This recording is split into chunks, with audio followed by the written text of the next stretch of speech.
Alors, écoutez, sont présents, dans cette conférence, Finetude qui aura pour, objectif aujourd'hui de vous répondre à 3 problématiques. Les LBO en France, pourquoi certains échouent? Est-il possible de générer donc ce sera avec moi la première conférence. La deuxième, est-il possible de générer du rendement avec du pair trading, avec obligation avec méthode de la co-intégration qui sera présentée par Corentin Bouillot, que vous pouvez voir en visio ainsi que Julien Guénassia, qui va également se connecter en visio incessamment sous peu. Et enfin, nous aurons, et si les GAFA remplaçaient les banques traditionnelles, par Yovina Matuvirin, qui va se connecter également en visio dans peu de temps. Écoutez, ce que je vous propose, pour ne pas perdre de temps, donc pour vous expliquer un petit peu comment on va fonctionner, on va avoir à peu près là 35-40 minutes ensemble sur cette première partie où nous allons pouvoir étudier les LBO en France, pourquoi certains échouent et répondre à vos questions. Et puis entamer la première partie de l'étude de Corentin et de Julien. Et puis enfin, après la pause, nous ferons les questions sur l'étude de Julien et Corentin avant d'entamer la dernière partie sur les GAFA avec Yovina. Vous n'hésitez pas, si vous avez des questions, vous avez le chat, vous posez vos questions dans le chat ou dans la partie Q&A, donc la question et réponse. Vous pouvez directement activer votre audio. En attendant, je vous demanderai de laisser vos audios éteints. Et puis, écoutez, merci à vous. Et puis, nous allons commencer. Les LBO en France, pourquoi certains échouent? Donc, c'est une étude que j'ai montée pour Finetude en plus euh, de mes études, qui avait en fait un objectif très très simple, c'était de répondre à une problématique qui était plus ou moins simple. C'est pourquoi ça marche, pourquoi ça marche pas. Pour vous présenter rapidement mon parcours, j'ai fait toute ma scolarité à la Sorbonne, une licence d'économie, un master 1 en MBFA à la Sorbonne toujours, puis le master de banque finance. Je fais une année de césure où je me suis vraiment focalisé sur créer des associations en finance, notamment les taureaux du Panthéon, et également monter en compétences dans tout ce qui va être financement structuré en faisant un stage à la caisse d'épargne. Aujourd'hui, je suis chargé d'affaires entreprise junior chez LCL et puis j'adore mon métier. On pourra en parler dans d'autres circonstances. Donc, ce que je vous propose, c'est maintenant que je me suis présenté, de parler de ce sujet-là, qui est un sujet passionnant. Mais pourquoi? Parce qu'en fait, c'est une question qui est simple, mais en fait, c'est très difficile d'y répondre. Pourquoi? Parce qu'il y a un mot à retenir dans cette étude, c'est hétérogénéité. Euh, le secteur des LBO est très hétérogène. Pourquoi? Puisque toutes les entreprises ne sont pas du tout les mêmes. Chaque opération est unique et donc, au final, le LBO est une opération complexe pour tous les acteurs présents. Par tous les acteurs, j'entends le sponsor financier, j'entends le conseil en M&A, j'entends la banque, j'entends aussi tout ce qui va être les structureurs, les fonds de dette, etc. Euh, Qu'est-ce que… Je vais mettre, attendez un instant, parce que je ne vois pas si vous posez des questions. Hop là. Euh, Qu'est-ce qu'un échec d'un LBO? On va définir un échec d'un LBO en 5 points. Premièrement, la défaillance de l'entreprise. En effet, si l'entreprise n'existe plus et qu'elle était sous LBO, on va considérer que c'est un échec. Si le sponsor financier n'a pas fait de plus-value sur son investissement, voilà, c'est en gros son taux de rendement interne, le TRI. S'il n'a pas fait son TRI, on va considérer que c'est un échec. Le départ du top management financier.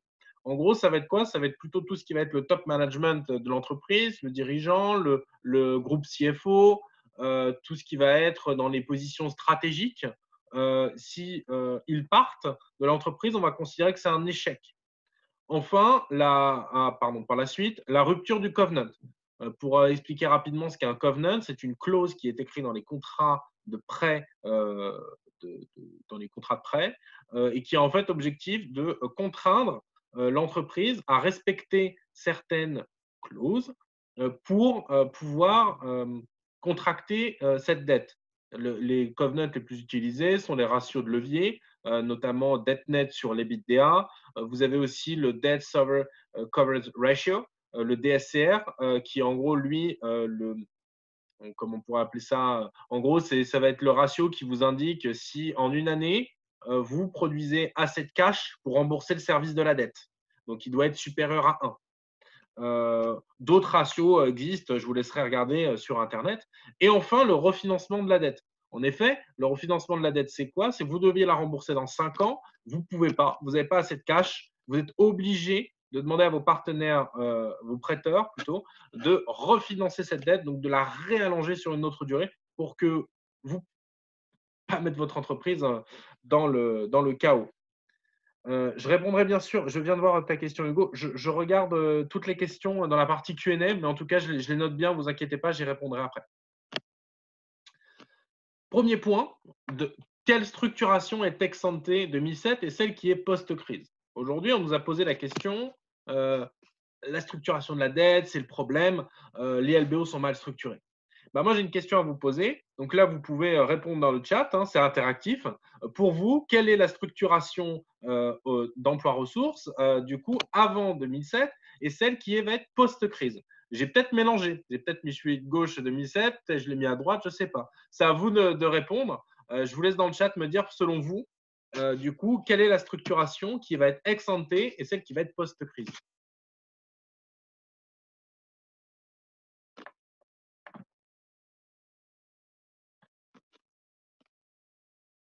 Vous me dites gauche ou droite, ex ante, hein.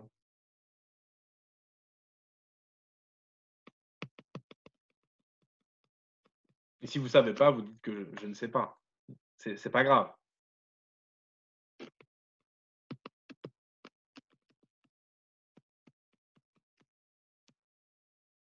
Bon, on va partir du principe. Merci. Gauche avant. Ah, ben voilà, c'était le temps que vous écriviez. En effet. Alors, en fait, exactement. En fait, avant la crise, ça va vraiment être à gauche. La structuration de la dette, elle va être dite très agressive. Pourquoi? Parce qu'il y a peu de fonds propres ou de quasi-fonds propres. La différence entre fonds propres et quasi-fonds propres, c'est très important. C'est en gros les quasi-fonds propres, ça va être plutôt des obligations convertibles. C'est quoi une obligation convertible? C'est généralement des fonds de dette qui vont arriver, qui vont dire bon, mon obligation, donc vous savez, c'est vous devez donner de l'argent chaque fois pour rembourser en gros le coupon, on va dire. Et ben, au final, vous pouvez la convertir en action. C'est-à-dire au bout de 7 ans, vous pouvez donc décider de la transformer en capital, donc d'avoir une part dans le capital. Et donc, ça va être considéré comme du quasi-fonds propre parce que potentiellement, dans 5 à 7 ans, elle va devenir des fonds propres. Du high yield bond, je ne vous en parle pas, je pense que la crise a parlé d'elle-même, et une structuration de la dette senior, donc ça, ce qui est vraiment du coup mon travail, je peux mieux vous en parler encore plus, c'est une structuration de la dette qui va être surtout dite in fine, donc une tranche B, appelée TB, qui allait sur 8 ans et qui en gros était remboursée à la fin, c'est-à-dire vous contractiez une dette sur 8 ans d'1 million d'euros, et ben vous remboursiez que les 1 million dans 8 ans. Il n'y avait pas d'amortissement comme la tranche A. Et en fait, après la crise, on s'est rendu compte que ces structurations étaient beaucoup trop agressives. Et donc, les partenaires bancaires, les prêteurs, mais principalement les partenaires bancaires, ont décidé de structurer une dette qui va apporter plus de fonds propres. Et donc, vous allez vous retrouver avec des fonds propres et quasi-fonds propres à 50%, avec une tranche B qui a été réduite à 30% de la dette senior. C'est important de le comprendre. Et donc, on peut se poser la question, est-ce qu'aujourd'hui, la structuration de la dette est le problème des échecs des LBO? Eh bien, la réponse est oui et non. Non, puisque en règle générale, la structuration de la dette n'est pas le problème, mais oui, puisqu'il est, comme je vous ai dit, c'est hétérogène, il peut y avoir une mauvaise structuration. Mais en tout cas, elle est beaucoup plus contenue. À présent, le sponsor financier, le top management. En fait, le sponsor financier, son objectif, c'est quoi? C'est de faire du TRI, c'est de faire du rendement. Voilà, il investit, il veut un rendement en retour qu'il a promis à ses investisseurs, à lui-même dans son fonds. Donc, lui, il a deux stratégies. Soit il va faire buy and hold, soit il va faire buy and build. Buy and hold, ça veut dire quoi? C'est une stratégie simple, c'est vous achetez, vous attendez, vous revendez dans X années. Buy and build, c'est vous achetez, vous allez construire avec le management pour pouvoir développer l'entreprise. Et ça, du coup, ça a eu un changement de stratégie récemment en plus. Avant, en fait, les sponsors financiers restaient en moyenne 3,3 années dans les entreprises. Aujourd'hui, c'est 5,5 années. Pourquoi? Puisqu'ils investissent dans les entreprises, mais non pas investir que de l'argent, mais ils investissent aussi du temps, ils investissent aussi une stratégie avec eux, ils accompagnent vraiment les managements. Donc, on peut dire qu'ils ont vraiment une gestion active. Cependant, en fait, il y a eu des études qualitatives réalisées par Stevno. Je vous laisse regarder l'étude pour avoir plus d'informations. Mais en gros, qui disait tout simplement qu'au final, oui, le sponsor financier avait un réel pouvoir d'accompagnement et même un pouvoir concret, mais il n'avait pas, comment dire, il avait ce pouvoir jusqu'à la signature du contrat. Parce que jusqu'à la signature, c'est l'entreprise qui a besoin de ce sponsor pour avancer. Mais après, ça va être le top management. Alors oui, il va être incentivé par certainement un beau package, des actions, etc., pour que l'entreprise aille bien. Mais au final, c'est l'entrepreneur qui décide. Et ça, c'est très important comme question, parce qu'il faut se demander, est-ce qu'au final, le sponsor financier est un réel partenaire de long terme ou juste un investisseur? C'est une question à se poser. Et enfin, est-ce que la taille de l'entreprise influe sur la réussite du LBO? En fait, il y a une question qui est très importante, c'est est-ce que, en gros, les PME, on va dire, qui sont les plus fragiles, on va dire, en termes de solidité financière, est-ce qu'elles, au final, bah, elles sont plus solides que les grandes entreprises? Et bien là, figurez-vous que en faisant cette étude, j'ai été moi-même étonné. J'avais ces a priori de me dire que la PME était moins bien, etc. Et bien au final, là, vous voyez, on a l'impression, donc là, en fait, il y a la Banque de France qui a fait une étude à peu près sur 150 LBO qu'il y a eu entre les PME et les ETI. Et au final, bah, vous voyez quoi? Vous voyez qu'en effet, il y a une amélioration des cash flows, donc de la trésorerie, en moyenne plus importante, donc à peu près 50% pour les ETI. Et là, du coup, on va se retrouver plutôt à un tiers sur les PME. Donc, elles ont l'impression d'améliorer plus de cash flow. Cependant, en fait, donc vous verrez ça dans l'étude, les ETI brisent plus de covenants que les PME. Pourquoi? Eh bien, au final, elles, comment dire, elles ont des sommes qui sont beaucoup plus importantes. Elles ont donc des business plans plus lourds, des leverages plus lourds. Et donc, briser un covenant, j'ai envie de dire ça entre guillemets, hein, c'est beaucoup plus facile pour une ETI. Alors oui, il y a les cov-light qui se mettent en place, etc., pour les grosses ETI, et ça se tend à généraliser, je suis d'accord avec vous. Mais il faut aussi retenir qu'au final, que plus vous êtes gros, plus vous avez de chances de briser vos covenants, parce que les montants sont plus élevés. Et enfin, les grandes entreprises. Les grandes entreprises, c'est quoi? C'est le surrefinancement de la dette. C'est-à-dire qu'elles vont se refinancer tout le temps. Elles ne vont jamais payer la tranche B, celle que je vous parlais. Et pour les grandes entreprises, on va plutôt se retrouver avec des très grosses tranches B. Donc, on ne sera pas sur le 70% et le 30% que je vous ai parlé avant. Ce sera du 100% tranche B. Et au final, elles vont refinancer leur dette constamment. Alors, le refinancement, ça intéresse tout le monde. Pourquoi ça intéresse l'entreprise, puisque elle n'est pas à faire un mur de dette, elle repousse ça, elle a juste à payer les intérêts. Et la banque, bah, elle, de son côté, elle va pouvoir, bah, on va dire, avoir l'image de marque d'avoir une grande entreprise dans son portefeuille et de pouvoir le mettre en avant. Mais tout ça, ça porte quand même que le risque est toujours présent. Et au final, techniquement, l'entreprise n'a pas remboursé sa dette. Pour conclure, pour conclure, et après on arrivera aux questions. On ne peut pas dire les LBO échouent parce que si, parce que ça. C'est pas possible. Parce que les opérations sont hétérogènes. Si vous avez un mot à retenir quand vous pensez à LBO, c'est hétérogénéité. Vous ne pouvez pas analyser le secteur du textile comme le secteur de la biotech. Vous ne pouvez pas analyser le secteur de la télécommunication avec le secteur agricole. Vous voyez, en fait, tout ça fait que le LBO n'a pas de cible parfaite. Alors, on peut penser que l'ETI, c'est la cible parfaite puisque voilà, elle n'est ni trop grosse ni trop petite, mais il n'y a pas de cible parfaite. Et comme je vous l'ai montré juste avant, bah, les ETI brisent plus de covenants, donc les échecs sont toujours aussi présents. Et donc, le LBO, comme c'est une opération particulière, parce qu'il faut bien retenir que le LBO, c'est une opération, d'accord? Et ben, cette opération-là mérite d'être analysée à sa juste valeur et le risque que le prêteur prend ou que l'investisseur prend, il doit le prendre en analysant bien. Et c'est pour ça qu'il y a toute une procédure d'analyse en préambule, notamment avec la construction de mémorandums, etc., pour pouvoir vérifier si le LBO peut se faire. Et parfois, un LBO, ben, ça peut mettre 3 ans à se faire. Pourquoi? Parce que ce n'est pas le bon timing, parce que là, vous voyez, aujourd'hui, toutes les opérations de LBO en ce moment, pas vous mentir, c'est pas trop le moment d'en faire une, quoi. C'est pas trop le moment. Parce que, un, les valos sont toutes basses, elles sont très faibles, que deux, bah, là, personne n'a envie de prêter et personne n'a envie d'investir. Donc, partant de ce principe-là, vous voyez, il y a le timing et le contexte macro qui jouent. Je vais répondre à vos questions. Je vais d'abord reprendre les petites questions qui m'avaient été posées. Alors, je reprends la question de Hugo, Selem. Le top management financier de la société d'origine, si c'est nécessaire de rallier les intérêts opérationnels avec le fonds, ça peut pas être potentiellement un facteur de réussite. Alors, c'est ce que j'expliquais. On n'a plus que 10 minutes sur cette conférence-là, donc je vais juste rapidement terminer et ensuite Corentin va répondre. Euh, En gros, si le fonds, en fait, va certes donner un bonus, en gros, au management, le problème, c'est à qui tu le donnes. Est-ce que tu le donnes à une personne qui était extérieure de la société et dans ce cas-là, qui va venir pour faire grandir la société et dans ce cas-là, oui, elle aura son intérêt à aligner le fonds parce que c'est le fonds qui l'a fait venir.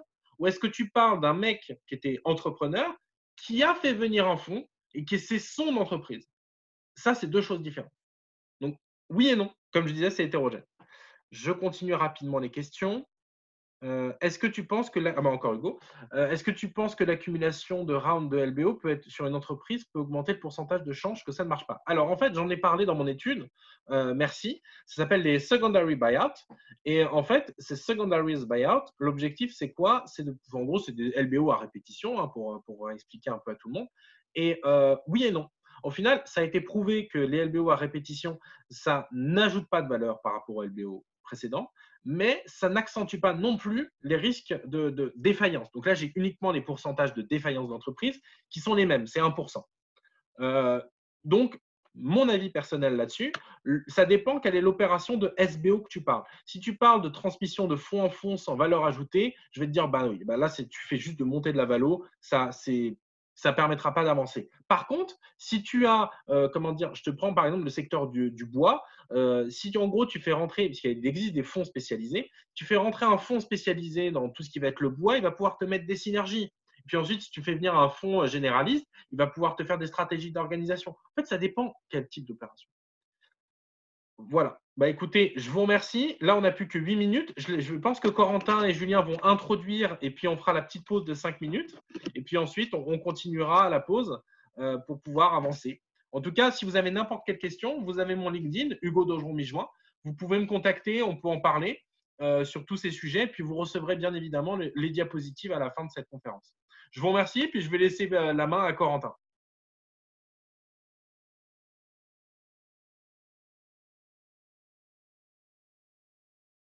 J'espère que tout le monde m'entend bien. Si vous pouvez juste me répondre oui dans le chat, c'est parfait. Donc, je suis avec Corentin, Bonjour à tout le monde. qui est avec moi.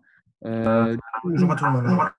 Vu qu'on n'a pas beaucoup de temps, on a un petit peu moins de temps vu qu'il faut effectivement basculer d'une conférence à l'autre, on va aller à l'essentiel juste pour vous présenter. Moi, donc, je m'appelle Julien Guénassi.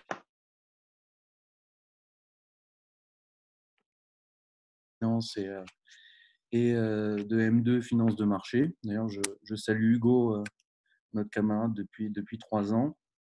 Que vous expliquer de plus? Pas grand-chose. Je pense que je vais laisser Corentin se présenter, puis on va vous introduire le sujet.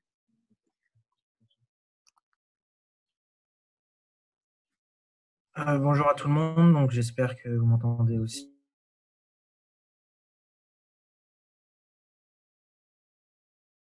J'ai 3 ans. En plus, je fais le Master 2 en finance de marché et gestion des risques. Donc, j'ai déjà un peu d'expérience professionnelle. J'ai fait 1 an de césure où j'ai fait 6 mois chez BNCA en gestion des risques. Et j'ai ensuite fait 6 mois en analyse crédit chez Score Investment Partner. Donc aujourd'hui, on va vous parler du pair trading avec la méthode de la co-intégration. Hugo m'avait mute. On espère quand même pouvoir continuer la conférence. On n'a pas énormément de temps, mais on va faire ça. Donc, du coup, on voulait vous présenter l'étude qu'on avait développée avec Corentin sur le pair trading sur obligation. Donc, est-ce qu'il est possible de générer du rendement avec pair trading via la méthode de la co-intégration? Alors, simplement pour répondre à une question de pourquoi effectivement on a fait ça, parce que ça n'a pas été fait avant. Voilà. En tout cas, sur les obligations, ça n'a pas été fait avant. Et vous doutez bien que la réponse à cette question est que est-ce qu'on peut générer du rendement? Non, parce que sinon on ne vous l'aurait pas partagé. on aurait gagné de l'argent avec et on l'aurait gardé pour nous. disons qu'on se doutait un petit peu des résultats qu'on pouvait avoir. Et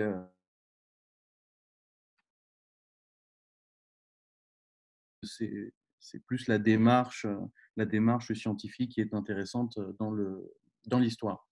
Donc, en fait, pour vous présenter un petit peu donc, cette étude, l'idée, c'était effectivement de réaliser, effectivement, si on pouvait réaliser des arbitrages sur les marchés obligataires, tout en essayant de trouver en fait une relation de long terme entre les obligations. C'est effectivement ce qu'on appelle la co-intégration. Ça, en fait, c'est une relation linéaire et on nous pose souvent la question, quelle est la différence entre la co-intégration et la corrélation? Alors, la corrélation, c'est une relation linéaire qui peut effectivement se passer au court terme ou au long terme, alors que là, la co-intégration, c'est vraiment une relation qui est en fait au long terme. Et si je veux être un petit peu plus précis,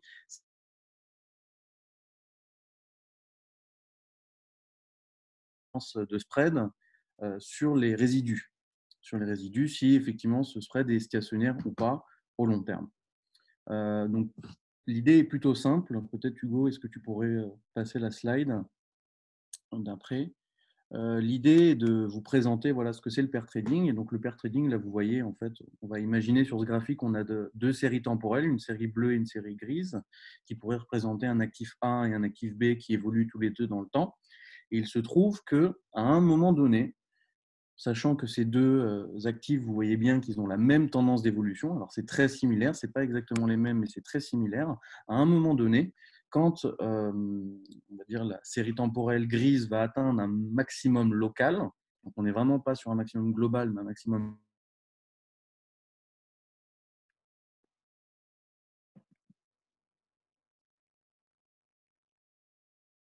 pointement, effectivement, c'est à ce moment-là que l'on pourra déterminer s'il y a effectivement une possibilité de co-intégration via le pair trading. Ce qu'il faut effectivement dire, c'est qu'à la fois, comme on vend et on achète en même temps, c'est complètement une stratégie de couverture qui est assez basique, parce qu'on peut bénéficier à la fois d'une hausse comme de la baisse des titres. Alors, il faut dire, le pair trading, ça a été utilisé dans les années 90-2000. C'était plutôt sur les marchés actions, avec des modèles qui étaient sans friction. Et on s'est rendu compte que dès qu'on introduisait les frictions dans les modèles, ça ne fonctionnait plus. J'ai des références bibliographiques que je vais vous mettre. Vous pouvez, je pense, facilement les trouver sur Internet, histoire d'aller un petit peu plus loin dans ce qu'on vous a dit et de vous présenter ces méthodes.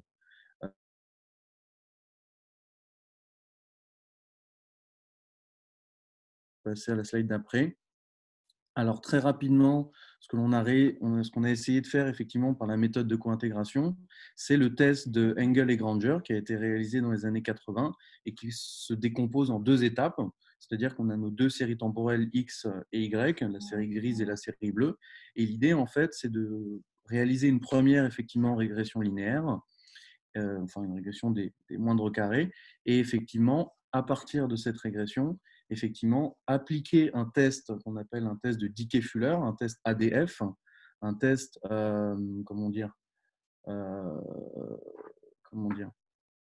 un test de stationnarité sur les résidus. C'est ça qui va nous intéresser et qui va nous permettre de déterminer effectivement la co-intégration au long terme, sachant que ce test a pour hypothèse, pour ceux qui connaissent, H0 étant une hypothèse de stationnarité et alternative n'étant pas stationnaire.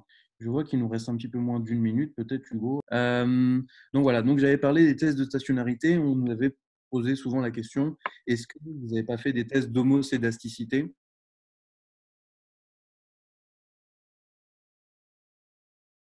Distribution de probabilité pour les résidus.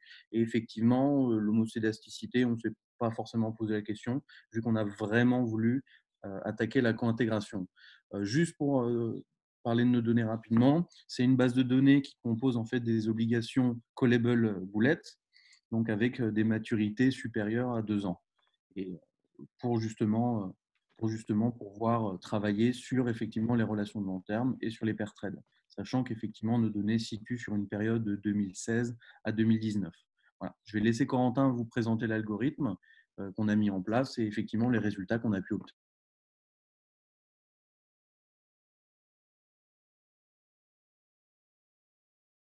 Parler de l'algorithme. En gros, cet algorithme nous a permis de générer des pair trades pour chaque jour. Donc, en gros, nos données vont de 2016 jusqu'à 2019. Et chaque jour, on générait l'ensemble des pair trades possibles. Et ces pair trades étaient générés suivant certaines conditions. Donc, la première condition, c'était une différence de spread entre les deux obligations. Donc, on a fait plusieurs scénarios. Donc, Julien en parlera rapidement ensuite. Donc, il y avait une différence de spread, une différence de duration, le même secteur et le nombre d'observations minimum. Parce que si on n'a pas assez d'observations, on ne peut pas avoir un test fiable de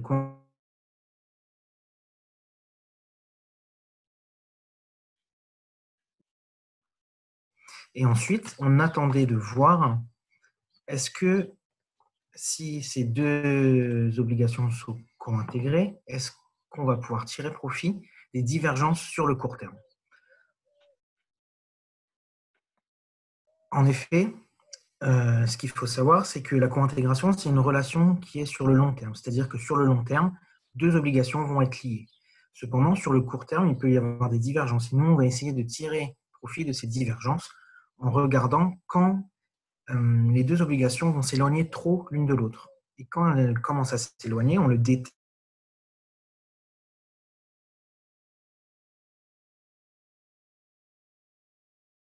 On rentre en position et on attend que ça reconverge. Hugo, est-ce que tu peux passer à la slide suivante, s'il te plaît? Ouais. Julien va juste vous parler rapidement des scénarios qu'on a utilisés. Donc, histoire de, effectivement, comme vous pouvez le voir sur la slide, de générer effectivement, de voir le nombre de pair trades qu'on a généré sur une certaine période. On a pris différents scénarios et ces différents scénarios sont reportés avec différentes maturités et avec différentes différences de spread. Donc, on a des différences de spread qui peuvent aller de 200 bips jusqu'à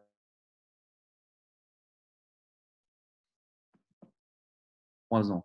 Et au total, on a généré 9 scénarios en faisant varier effectivement à chaque fois ces paramètres.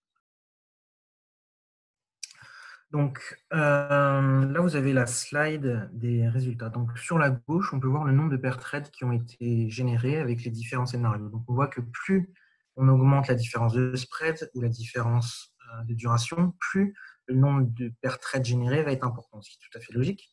Par contre, on voit que le fait d'augmenter de 50 BP ou de 0,5 ans la différence de spread ou de duration fait qu'on n'augmente pas énormément le nombre de nouveaux pair trades générés. En fait, c'est surtout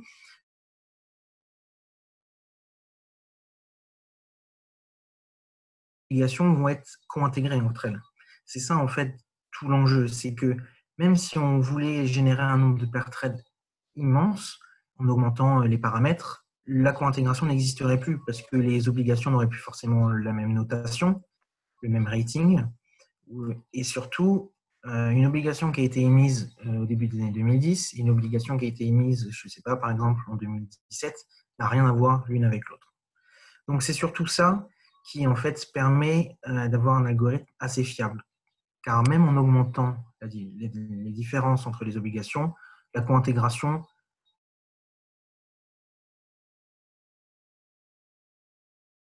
donc ensuite sur le graphique de droite, on peut voir que la performance n'est pas distribuée de la même manière si on prend une période de 1 mois, 3 mois ou 6 mois. Donc une fois qu'on est rentré en position, sur 1 mois, 3 mois et 6 mois, on va regarder la performance maximum de notre pair trade.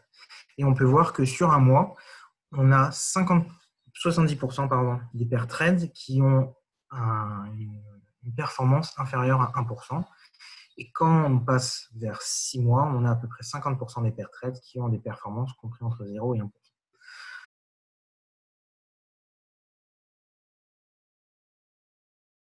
Fortement générateur de performance augmente. Donc ça montre vraiment qu'un pair trade, s'il va générer de la performance, il faut attendre. On ne peut pas générer 5% de performance immédiatement. La conclusion qu'on peut tirer de ce graphique, c'est que tous les matins, vous arrivez sur votre desk, vous tirez une pièce et ça reviendra à peu près à la même chose que utiliser cette méthode. En fait, dans 50% des cas, quand on ajoute les coûts de transaction, les frictions du marché, les positions deviennent perdantes, dans 50% des cas.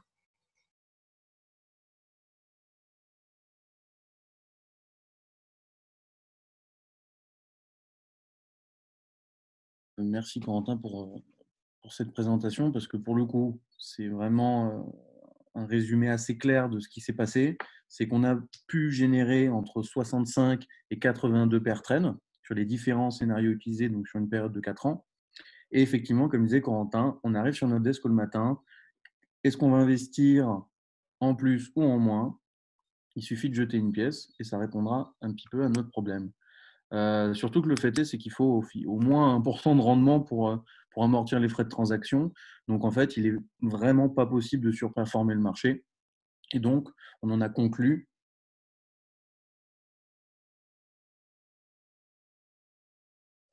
je pense qu'on a fait à peu près le tour de notre étude. Je vous ai mis les 2 références bibliographiques qui sont intéressantes. Le Wiley Finance fait de très bons ouvrages sur la finance.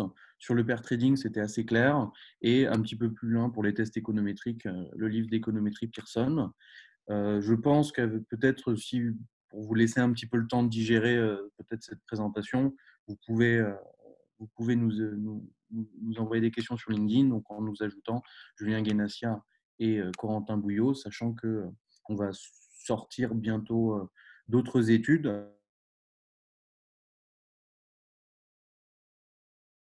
de finance, notamment sur la value at risk sur des marchés d'énergie ou par exemple des pricers en Python. Donc ça pourrait être intéressant d'interagir avec vous là-dessus. Vous avez une question, Julien? Une question. Tac, tac, tac.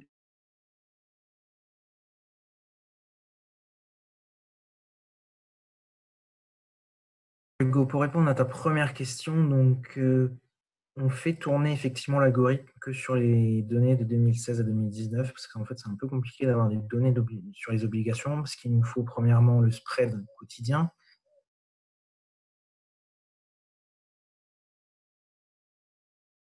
Et donc, forcément, sans un terminal Bloomberg, c'est un peu compliqué d'avoir des données. Ensuite, effectivement, on prend des obligations similaires. Donc, pas forcément la même année d'émission, mais c'est surtout qu'en fait, les obligations, elles vont avoir une maturité qui va être à 2 ou 3 ans près pour les obligations. Le rating, on s'en est pas trop préoccupé parce qu'en fait, le rating est déjà présent, on va dire, dans le spread de chaque obligation. Donc, ce n'était pas forcément la peine de rajouter encore une question de rating, d'autant plus que le rating est vachement subjectif puisque toutes les obligations ne sont pas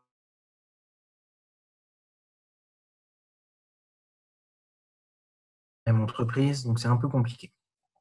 Et enfin, pour avoir un algorithme qui marche, il faudrait, on va dire qu'à partir de 55%, on peut dire que notre algorithme marche. Mais le problème, c'est que il y a toujours, on va dire, une part de probabilité dedans, et même si notre algorithme marche à 55%, peut-être que quand on va le lancer, il va marcher que à 50% ou à 40%. Donc, c'est jamais fiable. Et ensuite, un algorithme qui génère 90 à 95% de bons résultats n'existe pas. Ça serait un algorithme qui surperformerait tellement qu'il serait impossible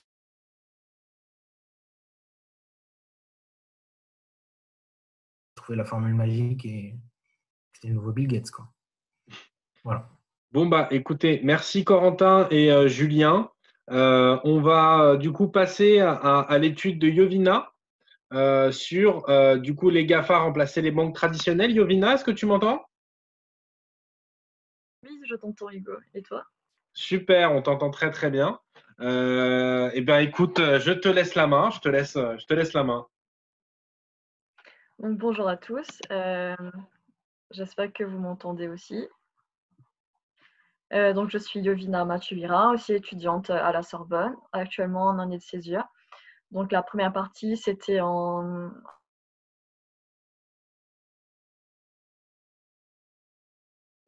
manipulation des données en masse.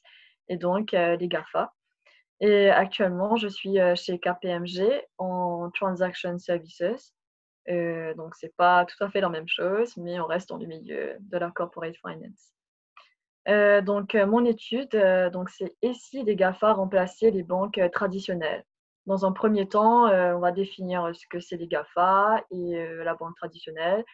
Et ensuite, on verra comment elle peut représenter une menace ou pas pour les banques. Alors, donc, qui sont les GAFA? Donc, je suppose que vous avez au moins tous entendu parler du mot GAFA.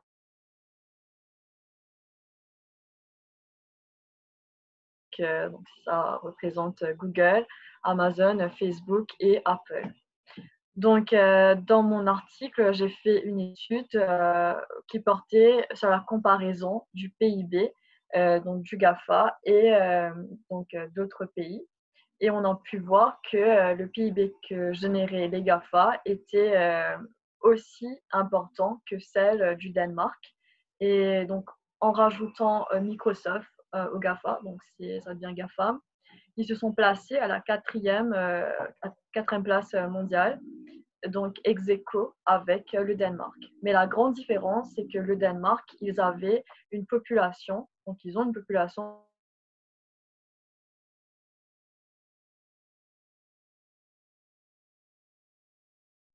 donc, on peut voir qu'ils pouvaient générer la même richesse, mais avec un capital humain en moins. Et donc, sur le schéma à droite, vous pouvez voir les différents services qui sont proposés par les GAFA. Donc, pour résumer un peu, Facebook et Google sont majoritairement dans la publicité, Amazon particulièrement en distribution, et Apple dans la fabrication des smartphones ou des ordinateurs, des produits associés. Et la principale similarité entre les quatre, c'est les services financiers, dont je vais élaborer ensuite. Donc, si tu peux passer à la slide suivante.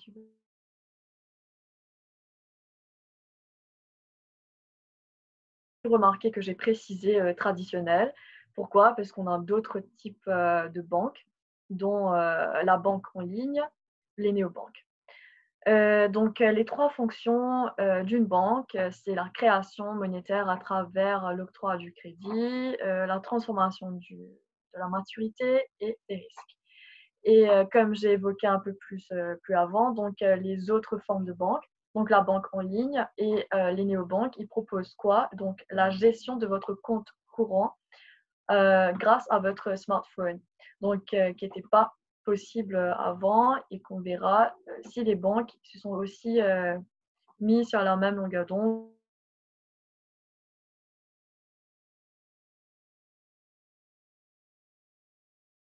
Hugo.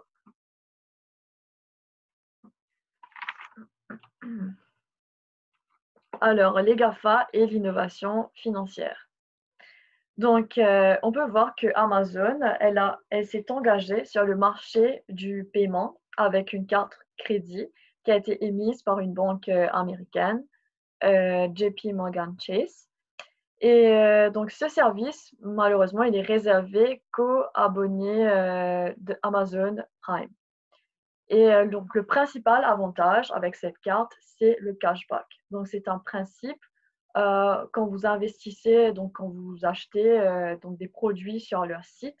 Donc, ils vous proposent un cashback, donc une monnaie qui rentre dans votre portefeuille, donc d'où le cashback. Et donc, c'est à peu près 5% du montant que vous allez dépenser dans votre achat sur le site. Donc, c'est à peu près ce que vous allez recevoir en retour. Donc, c'est un exemple. Donc, vous pouvez voir dans l'article que j'ai publié d'autres formes d'exemples avec ce nouveau principe cashback. Ensuite,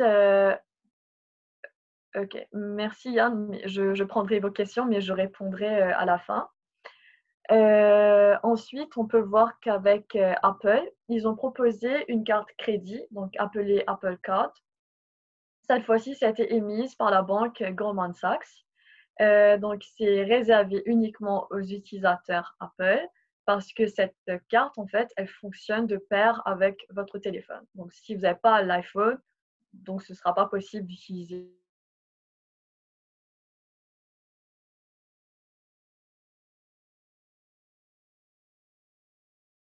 technologie. C'est donc de pouvoir proposer donc les futurs paiements que vous allez effectuer sur leur site, donc notamment pour les services de iCloud, iTunes ou Apple Store. Donc, vous allez pouvoir utiliser cette carte en fait pour effectuer vos paiements. Et j'ai oublié de préciser avant que donc, le PDG d'Amazon aussi, il a voulu aller un peu plus loin, lui en proposant des comptes courants à un public jeune et aussi des gens qui n'ont pas de compte bancaire. Tout ceci dans une démarche pour augmenter sa part de marché parce que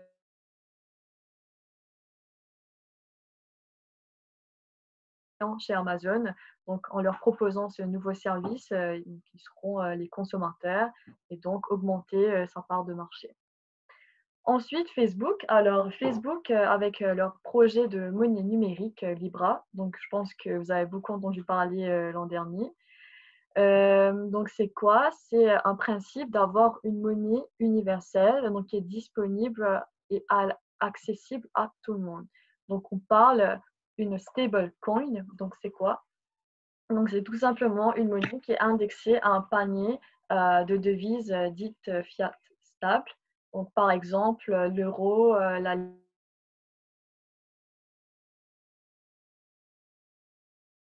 justement, d'avoir une inclusion financière, donc c'est-à-dire inclure des gens qui actuellement ils n'ont pas de compte bancaire, ils n'ont pas accès aux services bancaires, mais grâce à cette monnaie, cette crypto-monnaie, donc ils allaient pouvoir justement avoir accès donc à faire des achats, etc. Mais sauf que donc ça n'a pas été mis en place parce qu'ils ont subi des assauts des régulateurs qui n'étaient pas donc d'accord avec ce projet de Facebook parce que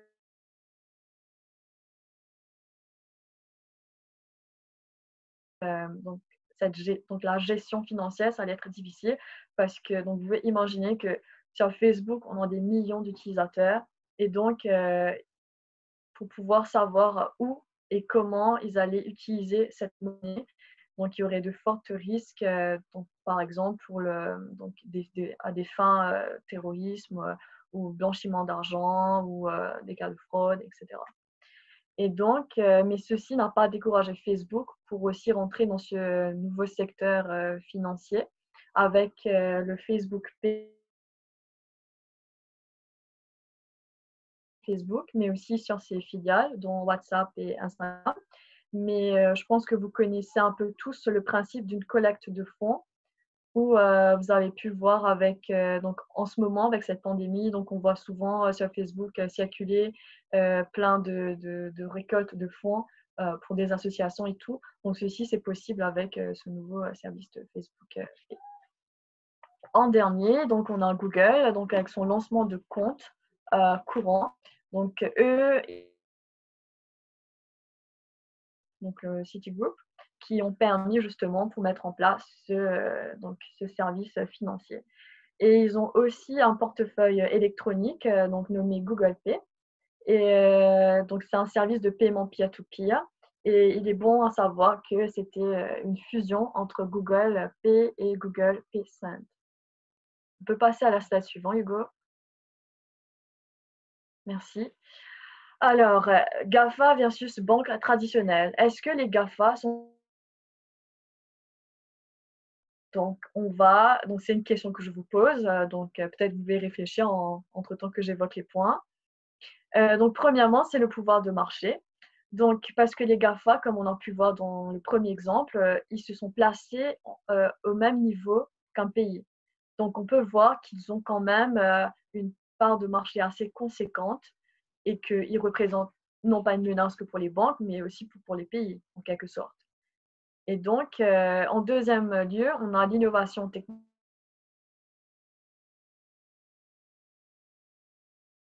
ou l'Amazon Card ou le Facebook Pay. Donc, tout ceci, donc les banques qui se retrouvent un peu mises à l'écart avec ces innovations. Et donc, ils peuvent se sentir menacés parce qu'ils ne sont pas à la même hauteur, je dirais, que les GAFA. Ensuite, la méfiance des banques européennes, parce que, donc, on a pu voir aux États-Unis, on a eu quand même mis ensemble avec les GAFA pour pouvoir justement faire vous, pouvoir vous, vous apporter ce service financier. Et alors qu'en France, jusqu'à présent, il n'y a pas vraiment eu de banques qui se sont mis ensemble avec ces banques, avec les GAFA, pardon. Je vois ta question, Hugo. Je répondrai après. Ensuite, donc, est-ce que c'est possible que les GAFA remplacent les banques traditionnelles? Alors, les banques traditionnelles, donc, elles ne se sont pas laissées faire totalement. Elles ont aussi ramené des solutions donc, dites de paiement maison, avec, donc, en France, avec l'application l'AFP. Je pense que vous connaissez tous, c'est une application mobile où vous pouvez faire des transferts d'argent, etc. Et donc, ça a été mis en place par des banques, donc, enfin, de deux banques pour pouvoir mettre en place ce service. C'était donc BNP Paribas et le Crédit Mutuel. Et donc, on peut voir que petit à petit, les banques aussi, ils essaient d'apporter donc cette innovation financière. Et ensuite, on voit les offres cashback, donc ce que j'ai évoqué avant. Donc, c'est très populaire aux États-Unis, mais en Europe, on n'entend pas trop parler de ce nouveau.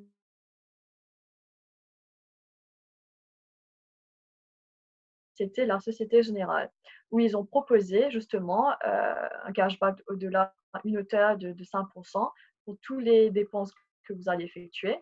Et cela revient à un bon de à peu près 100 € par an. Ensuite, donc, c'est l'expérience des consommateurs et le respect de la vie privée des clients. Et donc, je pense que vous avez entendu parler aussi des scandales des GAFA par rapport à la gestion des données personnelles. Donc, qui n'est pas un problème avec la banque quand ils arrivent juste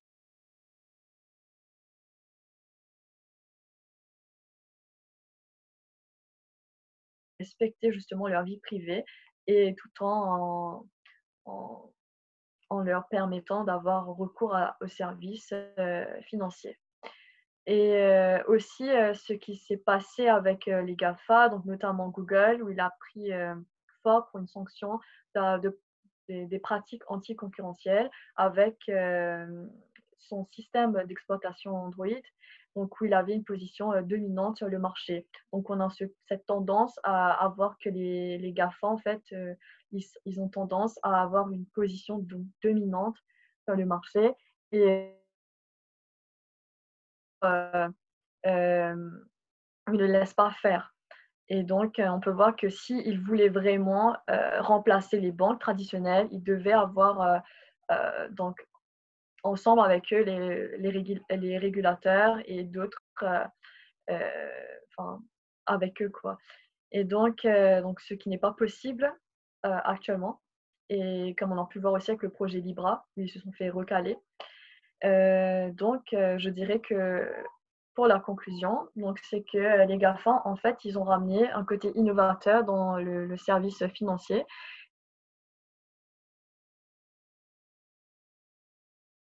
Leurs clients au lieu que leurs produits qu'ils proposent. Et au final, c'est les consommateurs qui sont gagnants dans tout ceci, que ce soit si les GAFA ils remplaceront les banques ou pas. Et oui, justement, ouais, je vois FinTech dans la conversation, dont je n'ai pas mentionné. Donc, les FinTech aussi, ils ont, donc c'est les banques en fait, ils s'allient avec les FinTech pour essayer de limiter l'entrée des GAFA sur le marché. Donc, c'est aussi une autre stratégie de leur part. Donc, maintenant, on passe à la session Q&A. Et donc, je prends déjà les questions qu'on a reçues.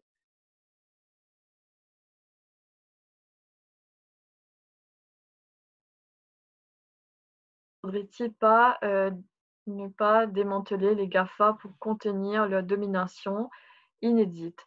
Alors, démanteler, je pense pas que ce sera possible parce que justement, ils sont des des entreprises de grande taille, donc ils ont une exploitation de données assez conséquente.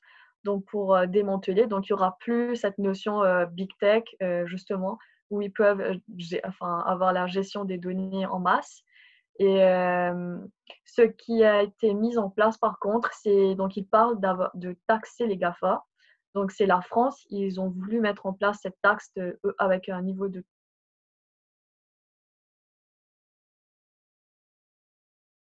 retaliation avec une taxe imposée sur les vins. Et donc, il y a encore ce débat, est-ce qu'il faudra taxer les GAFA comme on taxe les autres entreprises ou pas? Donc, peut-être de cette façon, on peut justement réduire un peu leur domination, comme tu dis. Mais démanteler, à mon avis, je pense pas que c'est une bonne idée.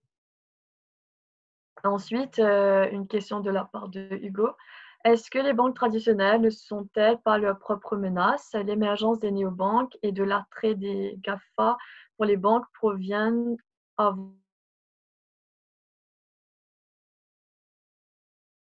traditionnelles, effectivement. En fait, donc tout réside dans leur modèle, dans leur stratégie. Ils n'ont pas justement apporté ce côté innovateur et d'où les GAFA, quand ils se sont mis dans ce secteur financier, ils ont pu justement déclencher ce clic chez eux pour leur dire que mais s'ils ne se réveillent pas maintenant, ils vont perdre justement leurs clients. Et donc, dans mon article, il y a une étude il y a une étude qui a été faite où la conclusion, c'était que les clients, en fait, donc petit à petit,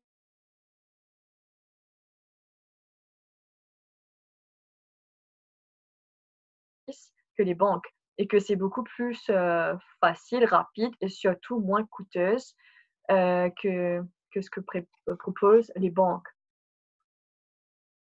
Et oui, donc d'une certaine partie, ils n'ont pas appréhendé l'innovation comme dans les autres secteurs. Ils ont pris en compte. Donc, en quelque sorte, c'est un peu de leur faute, je dirais, mais pas vraiment donc une menace entre elles. C'est plutôt leur stratégie, leur modèle qu'il fallait revoir. Et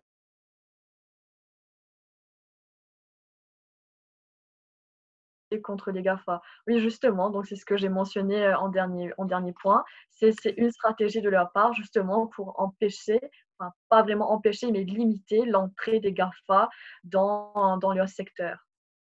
Et une question de Yann. Donc, les GAFA restent des pure players si il les manque, à mon avis, le savoir-faire des banques mainstream, d'où ils devraient se compléter. Donc les GAFA restent. J'ai du mal à comprendre ta question. Est-ce que tu peux la reformuler, Yann? Entre-temps, une autre question de Hugo. Est-ce qu'il te semblerait crédible qu'une GAFA achète une banque traditionnelle à exposition globale? Alors, je ne pense pas que ce sera possible vraiment qu'une GAFA achète une banque. Donc, au plus aller, il pourrait avoir une fusion, mais pas vraiment acheter une banque. Non.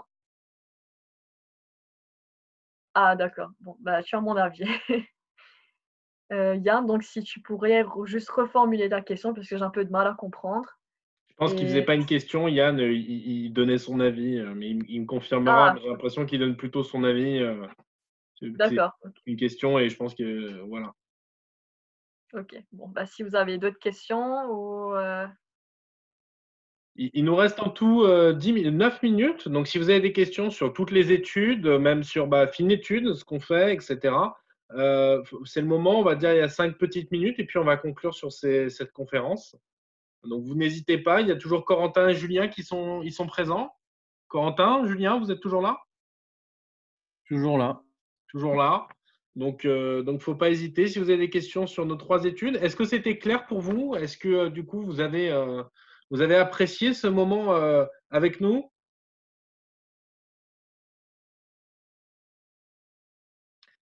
C'est super. Donc, écoutez, je vais en profiter pour faire la petite conclusion sur Finétudes. En gros, Finétudes, c'est quoi? C'est un think tank qui a pour objectif de répondre à des problématiques d'actualité sur la finance. Aujourd'hui, nous, on est structuré par une étude par mois associée à une vidéo explicative.